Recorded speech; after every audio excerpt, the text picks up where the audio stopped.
And joining us now on the line from our nation's capital, James Traub of the New York Times Magazine and author of The Freedom Agenda. James, nice to have you on the program tonight. Thanks for being with us. I'm delighted to be here, Steve. Let me read one of your quotes back to you, and we'll start right there. You've said that the Iraq War and the War on Terror have made America, quote, far more profoundly disliked and feared and less admired than we, meaning you, were 10 years ago. Right. Now, we're sure, okay, Iraq is at the top of the list of reasons why, but what else is on that list of reasons why? Oh, I would say probably Israel has a lot to do with it. Now, this is not exactly anything new with the United States. There's been profound antipathy towards, pardon me, America's friendship with Israel for a long time. But I think the Bush administration made it a lot worse. You know, Bill Clinton, at the very end of his time in office, made this last-ditch attempt to really solve the problem of Israel and Palestine. It failed, of course, but he said something that I think was actually quite relevant. He said, you know what? I may fail, but I'm going to get caught trying. And I'm going to get caught trying is a way of saying it matters that you try, and it matters that you be seen to try. And it seems to me the Bush administration didn't particularly try and wasn't caught trying, and so people understood that. Well, having said that, President Bush 43 did not come to office, obviously, with this very grand foreign policy or ideas about what he wanted to do around the world. But quickly after 9/11, I gather, they decided that the promotion of democracy and the pursuit of its spread was going to be a prime tenet of their foreign policy. How do you think, what is your sense of what the American public thinks, 8 years past now, of that attempt to spread democracy around the world? Oh, Steve, I think there's such a sense of exhaustion now with great sweeping foreign policy ventures and with the great sweeping language of those ventures. I mean, the neoconservatives who surrounded Bush can congratulate themselves on the perverse achievement of having made idealism completely discredited in foreign policy. And I think it's really unfortunate, since one of the points of my book is just because George Bush believed it was so doesn't mean it's not so. And I think there's a lot to be said for democracy promotion. But now, in the United States, I think there's a real mood of retrenchment. And of course, that has a lot to do with the economic crisis as well, that this is not where our focus is. But there's also a sense that we spoke this majestic language. We made these large promises. And what's happened at the end? People hate us. We behaved in a way that, in fact, has justifiably made people hate us. And so I think it's going to be very hard for Obama to discover a new language with which to clothe the kinds of idealistic commitments in foreign policy that I believe he has. And yet you want your new president to continue to, not a great word here, but for lack of a better one, evangelize for democracy around the world. How come? Well, no, I think evangelize is not a great word, though you're quite right in using it. And I'm not sure that that's quite the thing I want him to do. I know that I do want him to to take ownership of global problems, global poverty, failed states. And that includes, I think, democracy. It includes institution building in failed states. And so if the broad question is, do we want the United States to continue to take responsibility for these problems, to try to increase economic development, and to try to increase democracy in areas that are now feeble, frail democracies? The answer is yes. Do we want him to use the kind of almost theological and unconditional language that Bush used? The answer is no, and it is deeply against Obama's grain to do so. He actually is a much more, pardon me, I'm losing my voice as you can hear, he's a much more cautionary figure than Bush is. He's someone who's much more aware that one's noble ideals, in fact, don't pan out very often in real life. He's a more restrained person than Bush is. Okay, point taken, but for those who would say Iraq and Afghanistan are Exhibit 1 and Exhibit 2 of why the United States should be out of this democracy promotion business altogether, you'd say what? Well, I'd say a couple things. One is, you know, we forget this, but people care a lot. People in very poor countries, people in really woebegone countries, they care a lot about having a voice. They actually care about elections. Elections now are sort of seen as these spectacles that we put too much emphasis on. Elections matter a lot to people. It's not coincidental that the people of Zimbabwe, for example, last year, were willing to endure suffering and death in order to go to an election to vote out a despised tyrant who, of course, negated those elections. So first of all, this stuff matters to people. Second of all, we can at times actually make a difference. I mean, one of the sad things is that if you look at the way in which the United States, which Bush pushed President Mubarak of Egypt in 2005, he made a real difference because the United States is such a powerful player. He was able to essentially force Mubarak to offer much more scope for elections, for the press, for freedom of assembly than he normally would have done. And it was an exhilarating moment in Egypt. And it ended when Mubarak cracked down and the administration did not respond. And it became clear to Mubarak that he would not suffer any damage if, in fact, he cracked down on his own citizens. So I would say this is something that matters to people, and it is something that, under the right circumstances, we, but not only the United States, of course, Canada, other countries, the United Nations, can actually do. One of the reasons, though, that President Bush 43 wanted to spread democracy around the world was that he thought it was a good bulwark against terrorism. Do you agree with that? No, not, I mean, it was a very, very simplistic idea. The thing that was right at the foundation of it was the idea that we can no longer think in the way that classic realist foreign policy philosophy says. We could no longer focus simply on the external behavior of states and the management of the interests of states. We had to think about the internal political life of countries. Here, after all, in 9/11, I'm sorry, we were attacked from halfway around the world by non-state actors in a country which, in effect, had no government whatsoever. So the idea that our threats came from powerful rival states suddenly seemed wrong-headed. Our threats came from failed states. Our threats came from tyrannical states. And so the underlying insight of that was right. We did have to be able to do something about that. But the idea that if we can have democracies, we will not have terrorism, it just turns out not to be so. I mean, look at the Philippines. Democratic country, serious terrorism problem. On the other hand, China, tyrannical country, no terrorism problem. So I think that was simplistic, and I think it also sent the message to folks, we want you to become democratic so you don't come and kill us. Well, that's not really a very effective message. Having said that, do you think global democratization is a viable goal? It is a goal worth pursuing. And when I say that, I mean the following. It is foolish and vain to think that outsiders can do something in a profoundly totalitarian country. There's not much we can do in Saudi Arabia, a little bit, not much.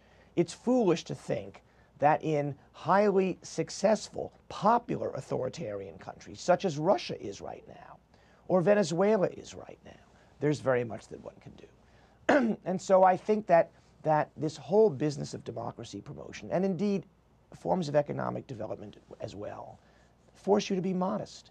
They force you to recognize that there are real limits to what outsiders can do. And so you pick your spots. I mean, the intervention in Kenya in the aftermath of an election that sparked violence and bloodshed was terribly important.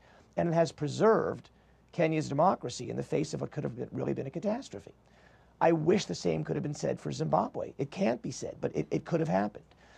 So there are situations where one can make a difference with diplomatic power, and there are much more long-term things one can do in terms of helping to build up political parties, independent media, things like that, that outsiders can do. But as I say, it requires a proper sense of modesty. I do want to pick up on one word, though, that you used, and you'll forgive this observation from somebody north of the border. We, as Canadians, I don't think of your country as being particularly modest, regardless of who's in power. Right. And when you look at your history, you know, your desire, and I'm not saying this in a pejorative way, but your desire to have your values projected out around the world, you know, is not a particularly modest thing either. So No. Is it possible to imagine an America that doesn't have, at its very core, the perpetuation of democracy around the world? Well, first of all, we have elected an unusually chastened figure in Barack Obama. That's true. And I think that really matters. However, having said that, the answer to your question is yes. In fact, when Obama has been asked about democracy promotion recently, he said, It is who we are. And he's right. I mean, the French have a mission civilisatrice. So do we. Democracy is our mission civilisatrice. And I expect us to continue propounding it as we have, I argue in my book, since 1900, since we became a real global power. But the question is, how do you do it? I mean, Canada is now very seriously debating the creation of an equivalent to our own National Endowment of Democracy. That is to say, some kind of formal democracy promotion body. Now, that's not necessarily an arrogant act. That's, in a way, not really different from economic development bodies. It's a recognition that there are things outsiders can do, but in a long-term way. That is, in terms of long-term institution building. The United States will do that, and I hope that it will continue at moments when people are trying to fight for political rights in the face of a dictator, or at moments when weak democracies face crises. I hope the United States will continue to be engaged at moments like that, but it mustn't do it with the kind of self-righteousness and arrogance that I think the Bush administration brought to this. It mustn't use that kind of theological language, and I think also it mustn't delude itself about what is possible. That's why I keep cautioning a sense of possibility. Maybe modesty is the wrong word, you're right, when it comes to Americans. Well, one of the places you talk about the United States really needing to get on the democracy bandwagon is Pakistan. Remind everybody why you believe it's so vital for democracy to improve there. Well, let me say a couple things. One of the most dreadful missed opportunities of the Bush administration was when the so-called lawyers' movement began in 2007, which was an astonishing moment when hundreds of thousands of people in Pakistan took to the streets to protest what? The firing of the Chief Justice of the country. That is, they took to the streets to defend the Constitution against the military dictator Pervez Musharraf. That was an extraordinary moment. Remember, this is an Islamic country. There's this view that Islamic countries are not suitable for democracy. Well, that was remarkable. And what happened? The Bush administration, which had thrown all its chips in with Musharraf, despite all this talk about democracy, said and did nothing. It was really, for those of us who believe in this principle, it was shameful. So the background is there was that terrible missed opportunity. What lies before us is this. Musharraf was not only a failure as an effective leader of Pakistan, he was also a failure in terms of fighting terrorism. It is very hard to see any successful future for Pakistan, a country that is so riven by sectional differences and cultural differences and political differences and sort of degrees of religiosity differences, except a legitimate democratic government. And this is obviously a country of huge importance, not only to the United States, but to the Western world. And so the United States, Canada, the UN, other actors have a big stake in making Pakistan work as a democracy. Today, it is a democracy, but it is an incredibly fragile one. And there are numerous dangers that confront this country, the most recent of which is that it effectively sacrificed a significant piece of its territory, the Swat Valley, only 100 miles from Islamabad, to the Taliban. And so there's a real fear that bits of the country are being eaten away. So this is something where it is in all of our interests to do whatever we can to support that democracy. Because if it fails, the consequences are what? Pakistan has a nuclear weapon. So if Pakistan fails, there is one of the nightmare scenarios is that a nuclear weapon falls into the hands of the Taliban. Pakistan also is a hinge country between Afghanistan and India. It's a very centrally located country. And so this whole arc of crisis, as it used to be called once upon a time, would suddenly be activated by a Pakistan where the government was genuinely in doubt. I suppose what would happen before that is that the military would once again take control. You would again have an episode of military control in Pakistan, which so far has never led to anything good. James, obviously we're in the midst of a global economic crisis. There is unrest in the Middle East. There are two wars still happening in Iraq and Afghanistan. If America does continue to try to, admittedly, in a more humble, maybe more modest way, promote Yes. international democracy, they're preaching. Is anybody listening right now? You know, it's a fair question, but the other day I called a friend of mine who is a well-known democracy activist in the Middle East. He's based in Washington. And I said to him, well, didn't Iraq and all that, didn't that make democracy promotion hopeless? He said, no. He said, when Bush spoke up in his second inaugural address in 2005, no matter that people were enraged at the United States over Iraq and Guantanamo and Israel and so forth, nevertheless, people took hope. There are real democratic forces in the Middle East. They're arguably quite weak, but they really need to be engaged. I mean, the most important document analyzing the failure of the Arab world in recent years, which is the Arab Human Development Report of 2002, it said, what is the problem at bottom with the Arab world? It said it is the democracy deficit, the failure of democracy. It's not going to happen tomorrow. It's not going to happen magically because the United States and Canada and other countries decide that it ought to happen. But our help does matter. And so I actually think it would not be the right thing to abandon that. But if the United States currently finds itself just juggling too many balls right now, is there another country in the world that you could see picking up this torch and running with it? Well, no, but I think it has to be a multilateral effort. And in the way, anything that has the United States brand name on it is bad. To some extent, things that even have the brand name of beloved Canada on it may be bad. I think that increasingly this is something that should be done in a multilateral way. It should be done through all sorts of non-state bodies. That's why I think it's actually important that Canada is now contemplating having an equivalent of our own American National Endowment for Democracy, because this is the funding comes from the government. It's nevertheless a non-state body, and it's easier in many ways to act in other countries when you're not seen as the stalking horse of a country. So no, it's not as if some other country will do this. This is something where the United States tends to take the lead. I think it should be done multilaterally. I do think it's important to say that I don't know where Obama will come out on this. I think he is much more inclined to use the language of nation building, of institution building, than he is of democracy. And that's okay by me. I don't think that one has to say democracy, democracy, democracy, as opposed to economic development, civil society development, helping with the creation of independent institutions, transparency in government, limiting corruption, rule of law, all of those things. I think Obama will speak that language. And I can very well live with that. But just play it out for me if you would. I mean, George W. Bush talked tough, carried a big stick. You now have a president who's talking more along the lines of soft power, multilateralism, trying to be more persuasive as opposed to dropping bombs. Is the world ready for that message? Well, I think you've answered the question yourself, since the world was so not ready for Bush's message. No, look, I think you know as well as I that there is a desperate yearning in the world for a different kind of America. Now, maybe people are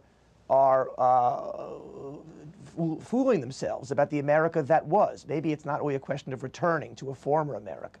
But there is a wish for America to be worthy of all of this noisy idealism that Americans themselves engage in. I think people perhaps are putting impossible pressure on Obama in that regard. But I, too, am one who has many of those hopes. And so I do hope that Obama can find a new language in which to talk about America's ideals.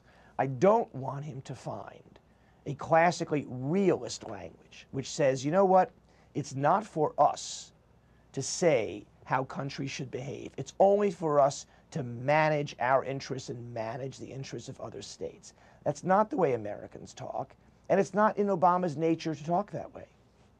James, we look forward to reading your future pieces in the New York Times Magazine. We wish you well with your book, The Freedom Agenda, and we thank you very much for spending some time with us from Ottawa tonight on TVO. Thanks so much. All right. Thanks so much, Steve.